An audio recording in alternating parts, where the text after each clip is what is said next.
अस्सलाम वालेकुम नाज़रीन, मैं हूं आपका मेज़बान मोहम्मद सफदर और आप देख रहे हैं आगाज़ न्यूज़ HD पाकिस्तान। आज हम बलवाल शहर में मौजूद हैं। 15 तारीख को इंडिया और पाकिस्तान का कांटेदार मुकाबला होने वाला है और आवाम से जानते हैं कि वो इस बारे में अपनी क्या राय रखते हैं। अस्सलाम वालेकुम जी। वालेकुम अस्सलाम जी। मैं बाबा जी कोट मोमन हाँ जी, जानते हो जी? बिल्कुल जानते हैं जी। तुम बाबा जी कोट मोमन 1992 पाकिस्तान का मैच वेख्या ही पहली बारी। उस टाइम वो जरा मोटा जी नहीं उस्मान मलक उस भाई छक्के मारे है, छक्के उस इतने मारे है ना, वो सारे मुल्कों को ना वर्ल्ड कप असी पाकिस्तान जित लिया।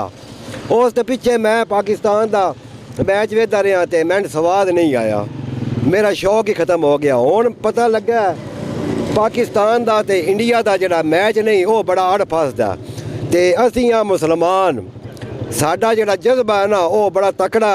असी जेड़ा पाकिस्तानियों नाल पुट्ठा सीधा काम करे ना, पाकिस्तानी यकीन डट वेंदे। साडी टीम जी हुण बड़ी तकड़ी हो गई है। साडे जेड़े लीडर हैं ना, साडी पाक फौज, साडा मुल्क है पाकिस्तान जिंदाबाद है।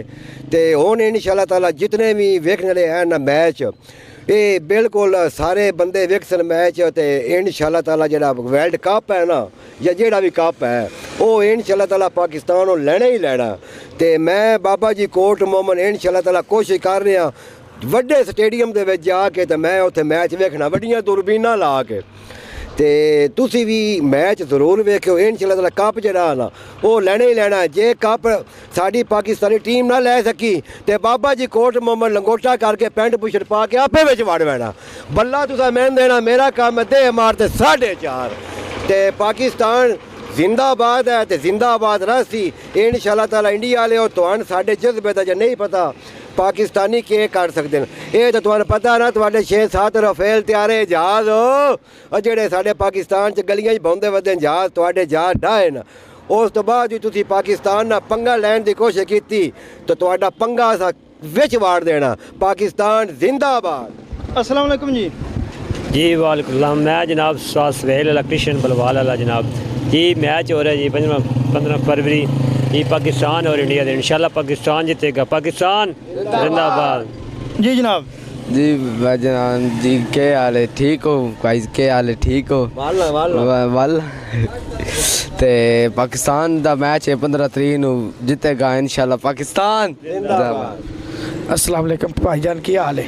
15 तरीक नू मैच पाकिस्तान का, पाकिस्तान जीते, पाकिस्तान जिंदाबाद। अस्सलाम वालेकुम। वालेकुम सलाम। पाकिस्तान और इंडिया का मैच है, इस बारे में आप क्या कहना चाहेंगे? पाकिस्तान जीतेगा इंशाअल्लाह जी। तो नाजरीन अपने जज्बा जाना जी। भाई जितने भी ये वीडियो वेख रहे हो ना, इंशाअल्लाह ताला तुसी टीवी लैके, तुहाडे को टीवी नहीं तो सीढ़ियाँ नहीं तो मोबाइल वेखना, पाकिस्तान मैच जीत के उसी इंशाअल्लाह। जी तो नाजरीन आपने देखा जज्बा माशाल्लाह बहुत अरूज पर है। पाकिस्तानी शायकीन क्रिकेटर जो हैं वो बहुत पुरुम्मीद हैं और पुरजोश हैं कि पाकिस्तान जो मैच जीतेगा। दुआएं भी कर रहे हैं। तो मैच शुरू होने में चंद घंटे बाकी हैं। आज के लिए इतना ही काफ़ी है। हमें दें इजाज़त कैमरामैन और रिपोर्टिंग टीम के साथ। पाकिस्तान जिंदाबाद।